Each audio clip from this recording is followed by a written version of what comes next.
Olá, meu nome é Valéria, eu sou estudante de Engenharia Civil da Universidade Federal do Paraná, do campus do CEM, Centro de Estudos do Mar, que fica em Pontal do Paraná. E hoje eu vou falar sobre o Plano da Bacia Hidrográfica Litorânea, o produto 14, que vai ser abordado nesse vídeo. Então, a elaboração dessa análise, desse trabalho, foi feita pelo Pedro Neto e por mim, Valéria Garcia. Então, antes da gente fazer a análise da transposição do Capivari Cachoeira, a gente precisa entender o que é o Plano da Bacia Hidrográfica Litorânea. O Plano da Bacia Hidrográfica é um documento e ele tem o objetivo de levantar todo o sistema de transposição atualmente utilizado pela usina hidrelétrica Governador Parigot de Souza, que também é conhecida como a usina Capivari Cachoeira. Ela identifica os aspectos do Plano da Bacia. Esse plano ele é um instrumento de gestão e planejamento das águas dessa região. E no caso da Bacia Hidrográfica do Paraná, que abrange uma grande área ali do sul do Brasil,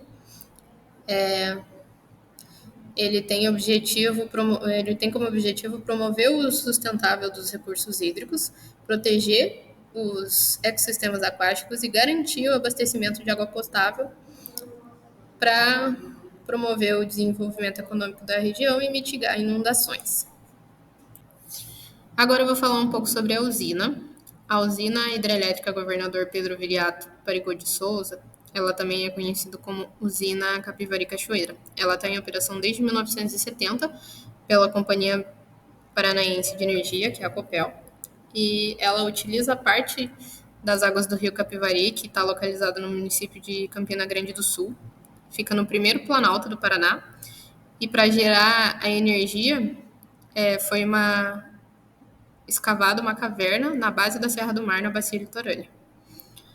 Essa geração de energia ela só é possível por causa desse túnel que foi escavado. Ele foi escavado no maciço rochoso da Serra do Mar e ele transfere as águas do rio Cachoeira, transfere as águas para o rio Cachoeira depois da passagem pela usina do rio Capivari e desemboca na Baía de Antonina. Então, antes da gente analisar o perfil esquemático do projeto da usina, para essa usina ser construída, foram represadas as águas do rio Capivari, que é localizado no Planalto. Ele fica a 830 metros, mais ou menos, acima do nível do mar. Esse represamento ele só foi possível porque houve a construção de uma barragem de terra de 58 metros de altura e 370 metros de comprimento. Da barragem, as águas elas são desviadas para o rio Cachoeira, que é no litoral, e se obtém um desnível de aproximadamente 740 metros, sendo as águas conduzidas por um túnel subterrâneo, e esse túnel tem quase 14,4 quilômetros, e ele atravessa todo o maciço rochoso ali da Serra do Mar, nesse percurso. Então, para a gente entender a imagem, o número 1 ali é o descarregador de fundo da barragem e o vertedouro, que é o rio Capivari. Aí, à medida que vai indo à direita, vem o reservatório, depois vem a tomada d'água. Ali no número 4 é o canal de adução. No 5 é a janela da Conceição. No 6, a janela do Cotia. No 7, a chaminé de equilíbrio. No 8, o conduto forçado. 9, a janela do desemboque. 10, a janela superior. Depois a janela intermediária. Depois a central geradora, a galeria de acesso, o canal de fuga. E depois vem o rio Cachoeira. Então, agora eu vou falar da barragem. Então, o reservatório da usina ele é formado pelas águas do rio Capivari. Eles ficam localizados ali no primeiro Planalto Paranaense, entre os municípios de Campina Grande do Sul e Bocaiúva do Sul. A barragem ela é situada no trecho médio do rio Capivari, está a 60 quilômetros da sua foz. Possui um volume de 179 milhões de metros cúbicos de água, inundando ali uma área de 16,28 quilômetros quadrados. Essa barragem ela é construída com material argilo-siltoso e as obras de descarga incluem um descarregador de fundo e um vertedouro, os dois localizados na margem direita, e o descarregador de fundo possui comportas setor e com portas de guarda, do tipo vagão para manutenção e observação.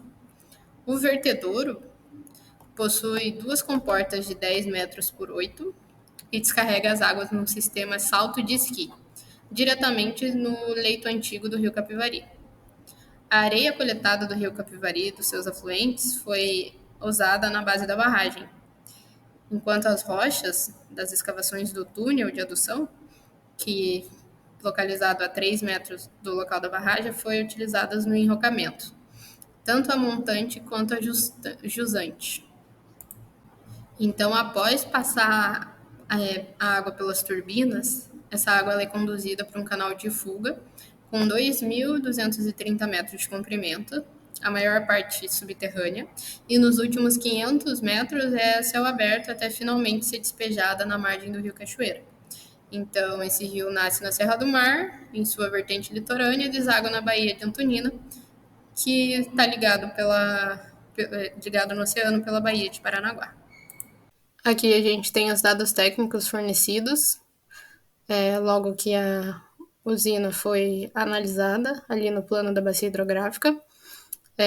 Tem a parte de hidrologia e meteorologia, a usina, a obra principal, a questão da potência, da casa de força, subestação, e ali a parte da vazão, que tem uma média mensal ali em janeiro de 1995, imagine, há mais de 20 anos atrás, de 73,6 metros cúbicos por segundo. Então, hoje, esse volume é muito maior, né? Então, para a gente comparar o volume da vazão do slide anterior, atualmente a vazão está muito maior, até por conta das chuvas. E no site da Copel, a gente tem dados hidrológicos do período, são de períodos curtos, então você consegue analisar períodos curtos, do dia 5 do 11 a 8 do 11. E esse monitoramento foi feito pela Copel. Graficamente aparece ali que a vazão está bem alta, porque esse mês está chovendo bastante. E comparado aos dados da vazão do slide anterior, dá para ver que desse mês aumentou drasticamente, assim.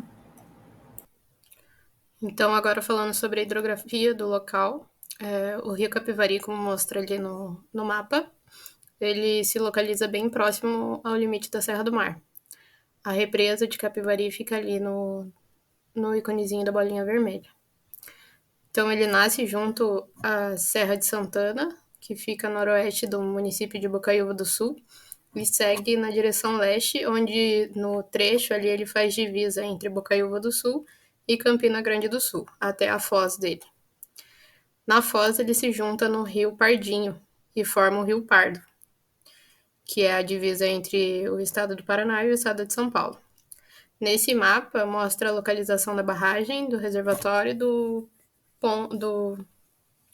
e ponto do lançamento das vazões do canal de fuga da usina do rio Cachoeira e dos principais rios ali dessa região. O rio Capivari ele é o principal afluente da margem esquerda do rio Pardo, no Paraná, e faz parte da bacia hidrográfica do rio Ribeira do Iguape.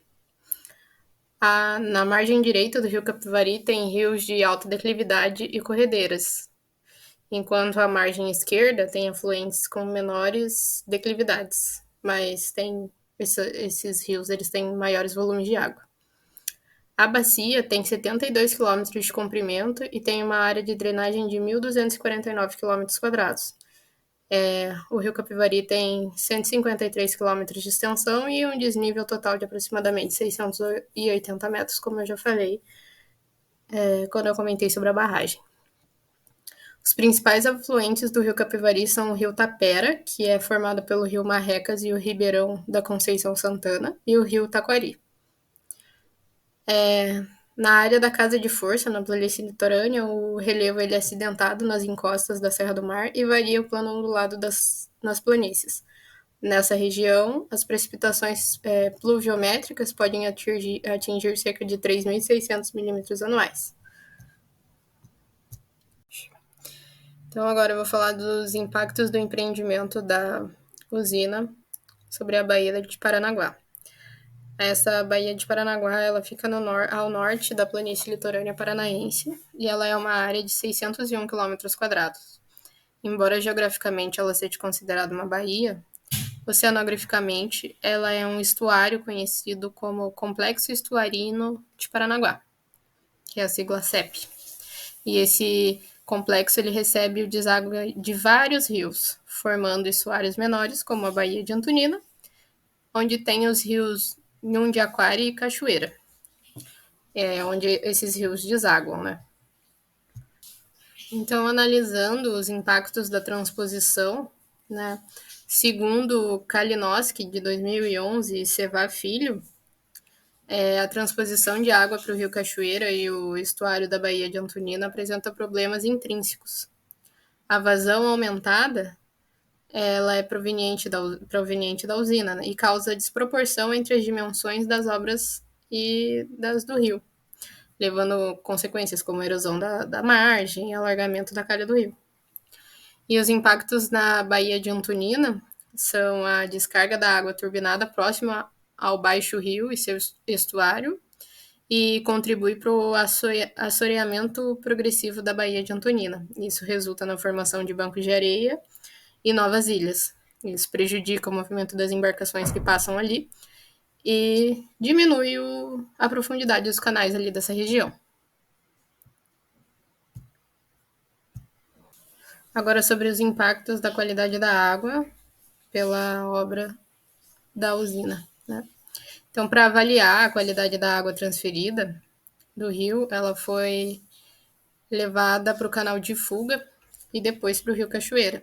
Então, foram analisados 36 parâmetros de qualidade de água e em 58 coletas que foram feitas no período ali de 2003 a 2018. Esse monitoramento ele foi realizado pela Copel e essas análises foram conduzidas em 2 pontos diferentes do rio. Um dentro do canal de fuga, que é E3, e o outro ajusante, que é E4, no rio Cachoeira, né? O ponto E3, que é o canal de fuga, ele variou entre as classes 1, 2 e 3 de acordo com a resolução da CONAMA, número 357/05, com 63% do tempo compatível com a classe 1, 22% com a classe 2 e 14% do tempo com a classe 3. Os parâmetros que mais frequentemente excederam o limite da classe 1 foram a demanda bioquímica de oxigênio e os coliformes termotolerantes, com a demanda bioquímica de oxigênio excedendo no período inicial e os coliformes nos últimos 3 anos. Esses parâmetros eles geralmente estão associados à poluição por efluentes domésticos, né? E foi analisado mais um parâmetro, que é o índice do estado trófico, que ele avalia a eutrofização dos reservatórios. E esse índice ele indicou principalmente um estado oligotrófico, que é pouco eutrofizado na maior parte do tempo, representando 61% das medições. Mas o que isso significa? Isso significa que não ocorreram interferências indesejáveis no uso dessas águas até a data que o estudo tinha sido feito, né? Outras classes encontradas foram ultraligotrófico, que foram 17%, e mesotrófico, que são 22%. Então, esses níveis, esses parâmetros, eles indicaram níveis insignificantes de nutrientes e produtividade intermediária, mas sem implicações significativas na qualidade da água na maioria dos casos. Portanto, a eutrofização não parece ser um problema de qualidade associado a essa usina, né, esse reservatório. Então, agora fazendo a consideração da análise da hidrelétrica Capivari-Cachoeira, a gente pode dizer que na maior parte do tempo esse reservatório ele apresenta boas condições de qualidade de água e que os problemas pontuais com a demanda bioquímica de oxigênio e os coliformes termotolerantes, eles podem ser provenientes das áreas que são povoadas ao redor do reservatório. Então, sendo assim, pode dizer que esses parâmetros eles não contribuem significativamente para as alterações da qualidade da água do rio Cachoeira. Desses estudos analisados, os impactos de erosão e assoreamento provocados pela operação da usina hidrelétrica Capivari-Cachoeira, Eles ocorrem desde a década de 1970, quando a usina iniciou os seus trabalhos e provavelmente esses problemas de corrosão eles persistem até hoje, né? Então, em relação à transposição, a transposição das vazões do rio Capivari para o rio Cachoeira, na bacia litorânea, eles resultam em um aumento significativo nas vazões do rio Cachoeira, causando impactos que também são significativos. Essas vazões, elas são ampliadas e elas não são uniformes, então elas variam diariamente e sazonalmente, perturbando o regime natural do rio. Esse aumento nas vazões, eles resultam no maior transporte de sedimentos, então eles levam a erosão até as margens, né? E a mudança na morfologia do rio. E isso se assemelha ao aumento de vazões durante as cheias na região. Então, os sedimentos retirados do rio são depositados na Baía de Antonina, que causa a alteração da morfologia do rio e os problemas de navegação que eu já tinha comentado aqui antes. E além de afetar o ecossistema aquático, lógico, né? Então, o trecho do rio Cachoeira recebe as vazões turbinadas pela usina, e essa é uma região plana. Ela possui meandros que naturalmente elas sofrem alterações ali ao longo do tempo. E esse processo de transposição de vazões tem impactos significativos no ambiente local, especialmente ali entre o rio Cachoeira e a Baía de Antonina. Essas foram as referências utilizadas aqui na análise da hidrelétrica do Capivari Cachoeira. Foi o monitoramento hidrológico disponível ali no site da Copel e o plano da bacia hidrográfica aqui do produto 14, que foi o que a gente analisou. Então, obrigada e espero que goste do vídeo.